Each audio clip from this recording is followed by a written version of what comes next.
Hello everyone, welcome to the Free Study Jam and subscribe this channel for free study of mechanical engineering and general studies। तो आज हम लोग बात करेंगे production के question number 481 से लेके 510 तक के। इससे पहले हम लोग आर के जैन बुक से fluid mechanics, thermodynamics, heat transfer, strength of material और थ्योरी ऑफ मशीन को पूरी तरह कवर कर चुके हैं। तो उसकी मैंने अलग से प्लेलिस्ट बना दी है, तो उसको आप लोग जाके देख सकते हैं। ओके, इसके अलावा आप लोग टेलीग्राम ग्रुप को ज्वाइन कर लीजिएगा। Target selection equal to mechanical with GS नाम से है। तो वहाँ पे हर संडे को फुल टेस्ट होता है फॉर एसएससी जेई। ओके, तो स्टार्ट करते हैं आज का लेक्चर। तो पहला है work which can not be chucked because of its shape can be mounted on the following device for facing operation. ठीक, देखिए वो वर्क पीस जिसको हम लोग ये जो आपके चक होते हैं जैसे थ्री जॉ चक है, फोर जॉ चक है, कॉलेट है, इन सब में हम लोग उनको नहीं होल्ड कर सकते हैं उनके शेप की वजह से। ओके, तो फेसिंग ऑपरेशन के लिए हम लोग उस वर्कशीट को किस में होल्ड करेंगे? फेस प्लेट में। ओके, सो करेक्ट ऑप्शन है डी पार्ट। इसके बाद 482 है a left hand tool on lathe cuts most efficiently when tool travels from. तो अगर लेफ्ट हैंड टूल है तो आपको टूल को लेफ्ट से राइट साइड की तरफ मूव कराना पड़ेगा। ओके, सो करेक्ट ऑप्शन आपका क्या हो गया? करेक्ट ऑप्शन है आपका ए पार्ट। ओके, इसके बाद 483 है a right hand tool on lathe cuts most efficiently. अब ये आपका आ गया राइट हैंड टूल, तो इसको आपको राइट टू लेफ्ट मूव कराना पड़ेगा। So correct option is B part. इसके बाद 484 है which one of the lathe parts mentioned below is not provided with a power feed. ठीक, तो carriage, cross side feed screw, lead screw, इनको power feed provide करी जाती है और कंपाउंड रेस्ट को इसको प्रोवाइड नहीं की जाती है। ओके, सो करेक्ट ऑप्शन है आपका बी पार्ट। इसके बाद आपका 485 है before hardened steel can cut it must be. तो it must be saved into a cutting edge. Okay, so correct option is correct option is E part. इसके बाद आपका 486 है एनोडाइजिंग इज। तो anodizing is an oxidizing process used for aluminium and magnesium articles. इन processes की मैं एक video बना दूंगा, इसमें सारे वो रहेंगे पार्कराइजिंग, एनोडाइजिंग, गैल्वनाइजिंग, इस तरह के आपके सारे प्रोसेस को मैं उसमें कवर कर लूँगा। तो 486 का करेक्ट ऑप्शन है बी पार्ट। 487 है under cutting is the operation of cutting a groove next to shoulder. Okay, तो इसका करेक्ट ऑप्शन है डी पार्ट। इस तरह का आप लोग ऑपरेशंस को नोट्स इसके बनाते रहिएगा। इसके बाद 488 है which of the following taper turning method can be used only for turning external taper. तो देखिए टेपर टर्निंग के कई मेथड होते हैं। एक तो होता है फॉर्म टूल की हेल्प से, tell stock offset, taper attachment, compound rest. तो हर मेथड की कुछ अलग अलग प्रॉपर्टी, मतलब कि उसके कुछ अलग अलग मतलब उसके प्रॉपर्टीज़ हैं। ठीक, जैसे कि फॉर्म टूल है तो ये सॉल्ट और स्टीप टेपर को जनरेट करेगा। कंपाउंड है तो ये सॉल्ट और शार्प टेपर को। ओके, और ये टेपर और जो आपका टेपर टर्निंग मेथड होता है तो उसमें हम लोग करते हैं, उसमें इंटरनल टेपर, एक्सटर्नल टेपर, कोई भी टेपर हो उसमें हम लोग जनरेट कर सकते हैं। ओके, तो इसमें क्या पूछा है इसने? Only for turning external taper. तो ये आपका करता है taper attachment. Okay, so correct option है आपका सी पार्ट। इसके बाद आपका 489 है the following gauge is use for checking of holes. तो देखिए होल्स के साइज को चेक करने के लिए हम प्लग गॉज का यूज करते हैं। सो करेक्ट ऑप्शन है आपका सी पार्ट। इसके बाद 490 है if a 25 degree taper is to be cut with small diameter towards tail stock the setting of taper turning attachment would be. तो ये जो 25 डिग्री एंगल दिया गया है वो ये एंगल दिया गया है, और इसने पूछा क्या है? इसने हमसे पूछा है ये वाला एंगल, मतलब कि हाफ। तो ये होगा आपका 12.5 डिग्री। सो करेक्ट ऑप्शन होगा आपका डी पार्ट। इसके बाद 491 है chisels for metal cutting are hardened.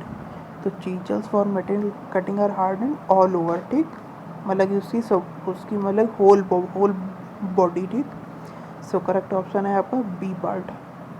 इसका 492 है the cutting angle of chisel for cutting mild steel is. तो चीजल में जो कटिंग एंगल होता है वो माइल्ड स्टील की कटिंग के लिए कितना होना चाहिए, तो वो होना चाहिए 70 degree. Okay, so correct option is C part. इसके बाद 493 है if the diameter of a job being machine on lathe is doubled and speed is halved the cutting time.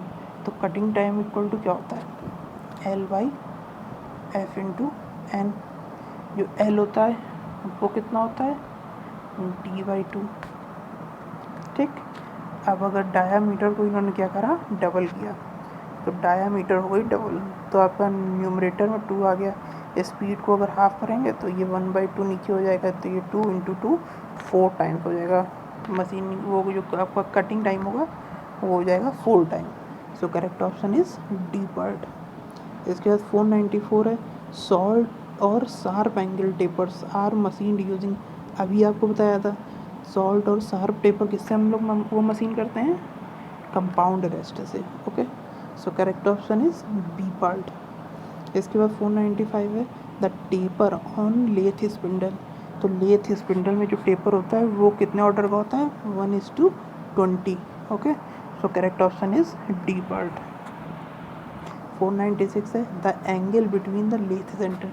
जो आपके मोर्स टेपर होते हैं ना, मोर्स टेपर जो आपका हेड स्टॉक में होता है, और डेड सेंटर जो आपका वो ये नहीं आपका ये हेड स्टॉक में आपका लाइव सेंटर होता है, और टेल स्टॉक में आपका डेड सेंटर होता है। ठीक, तो इनमें जो इंक्लूडेड एंगल होता है वो कितना होता है, वो होता है 60 degree. Okay, so correct option is D part. इसके बाद 497 है the movement of the various slides as well as the feeding of the stock is entirely automatic और screw machines and is obtained by the action of cam.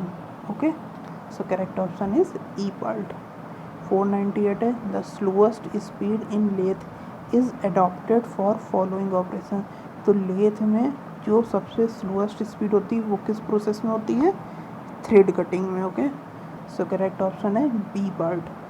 499 है square और irregular shaped workpiece for turning is usually mounted in. तो अगर मतलब कि अगर workpiece है उसका इरेगुलर शेप है तो हम लोग इसको 4 जॉ चक से करते हैं, और 4 जॉ चक को हम लोग क्या बोलते हैं, इंडिपेंडेंट जॉ चक। और इंडिपेंडेंट जॉ चक की जो एक्यूरेसी होती है, मतलब कि 4 जॉ चक की जो एक्यूरेसी होती है वो 3 जॉ चक से बेटर होती है। ओके, सो करेक्ट ऑप्शन है बी पार्ट। इसके बाद 500 है the lathe spindle at the nose end has. तो जो लेथ स्पिंडल होता है और उसके नोज एंड साइड एक्सटर्नल उसमें एक्सटर्नल थ्रेड होती हैं। Okay, so correct option is B part.